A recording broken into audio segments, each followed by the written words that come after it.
The first step to finding a resolution to a problem is acknowledging that there is a problem, acknowledging that there is something to solve, addressing that thing that's just eating away at you.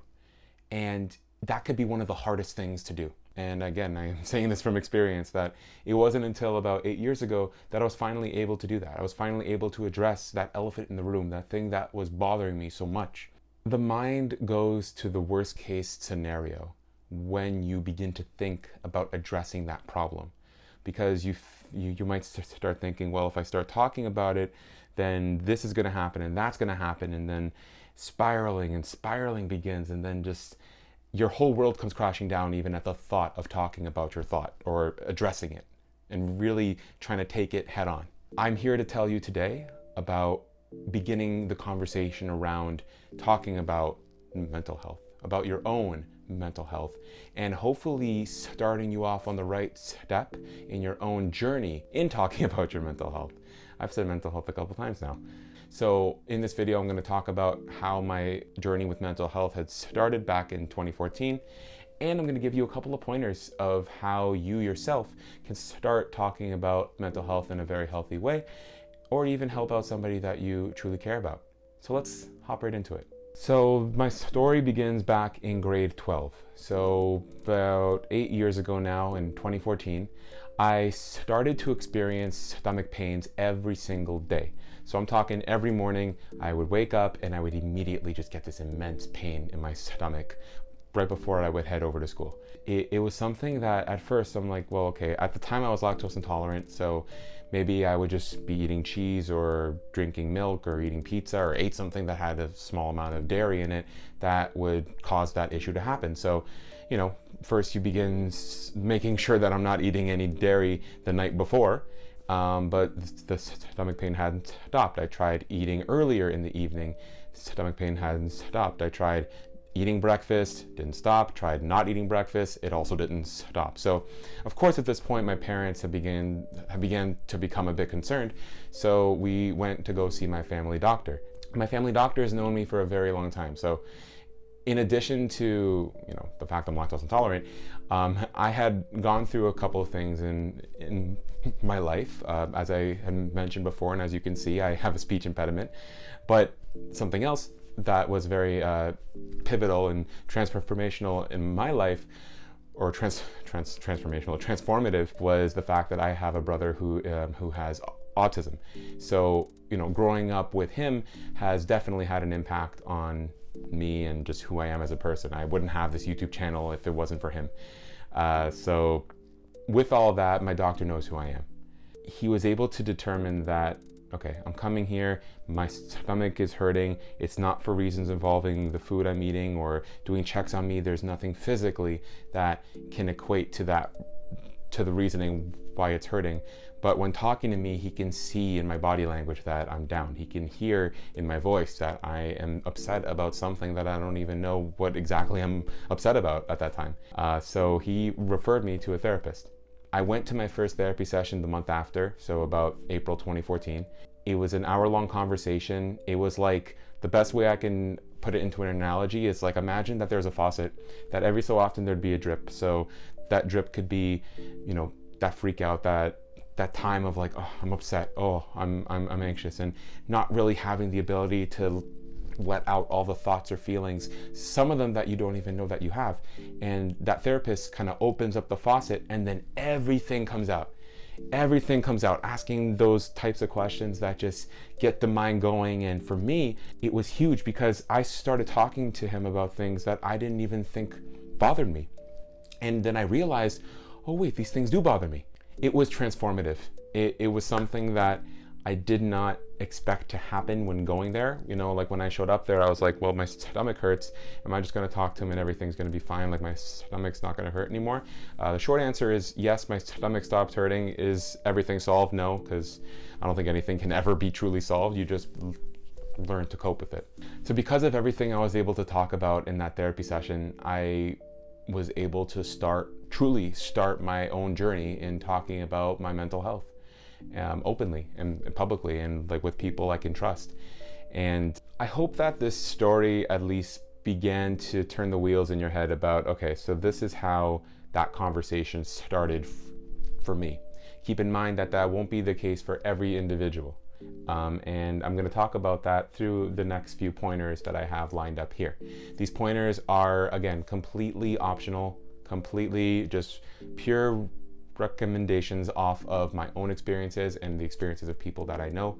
I really hope that these can help you with what you may be going through or what maybe someone very close to you is going through. So the first pointer I have is that therapy is great, but it can also be very expensive. So as opposed to only looking at therapy as the only solution, the only possibility that you have, there is an alternative, and that is talking to people that you can truly trust and understanding that you may not get that same experience or that same type of conversation that you would get with a professional registered therapist, but you will get that feeling of, okay, it's finally there. I've talked about it. I was able to articulate how I'm feeling. I was able to say what I'm thinking. And that would be a very helpful thing to do if you have the ability to. An alternative to that, if you don't have someone in particular that you would feel comfortable talking to, you can start to write things down. Begin to just get that out in the open, whichever way you find the most comfortable for you.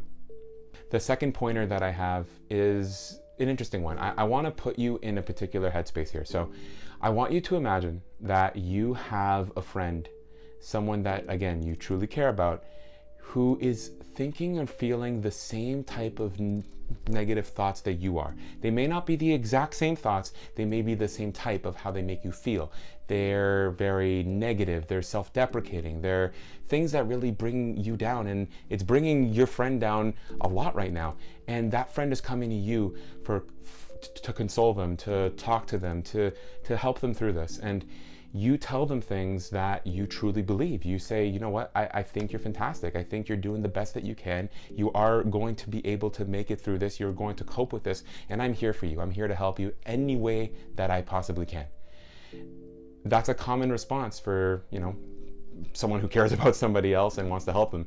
But do you ever notice how it's a lot easier, I won't say it's so easy, but it's a lot easier for us to give that type of support and helpfulness to someone that we may care about, but sometimes it's hard to just give that to ourselves or to say those exact positive things right back to us. So the challenge or the pointer that I have is to take those positive affirmations, to take that positivity that you would direct to that loved one who's feeling the same type of feelings that you are, and direct that right back over to you. To flip that script. It's not easy. I'm somebody who cannot do that very, very well, but there are times where I have found that very helpful. There's times where I've imagined if someone else was feeling this, what would I tell them? And then try my best to tell that exact thing back to me. And if the hypothetical isn't the most helpful approach, again, go back to the first pointer I had. At the least, I'm hoping that you can find that person that you can truly trust and that you know will have your back. And for the third pointer, this one is a pointer that I was really happy about as I was typing it. I'm like, oh, okay, I like this one. So this is being true to yourself, or more specifically, being honest with yourself. And I'll tell you firsthand, being honest with yourself is not an easy feat, because I always find excuses to say, okay, do I really think that? Like, no, okay, you know what? No, I'm not gonna worry about it. I'm gonna forget about it. I'm gonna continue playing my video game. I'm gonna just continue doing what I was doing before so I could just block it out entirely and just ignore it. The more you push it away, the bigger it grows in your head, and then eventually it becomes a lot harder to manage. And the harder something becomes to manage, the easier it will then become as soon as you're able to express it or to let it out. And I said easier, not easy. Being able to express who you are and the thoughts that you're feeling and the feelings that you're thinking, the sooner you're able to do that, the sooner that you will be able to start the journey of beginning to cope with those hurtful thoughts or those hurtful feelings. And that goes the same for any traumatic experiences in your life. That goes the same for things that you really say, no, this doesn't bother me. I don't want to talk about it. This doesn't bother me. talking about it may help you not even think about it, not even think about even saying the fact that it doesn't bother you. Being honest with yourself is huge, and if you're able to do that, what could feel like the smallest of a win will end up being one of your biggest successes, and I can promise you that. Again, the lived experience is right here. So in conclusion, I wanted to summarize the 3 pointers that I gave you here today. The first one being that therapy is very expensive, so it may not be an option for all. If you are able to afford it, I highly recommend that you go for it, because it is something that has helped me a lot, especially if you're able to do it on a routinely basis, that being maybe bi-weekly, weekly, or monthly, whichever works in your case. But if that is not an option, again, I would say find somebody that you can truly trust and begin talking to them about it.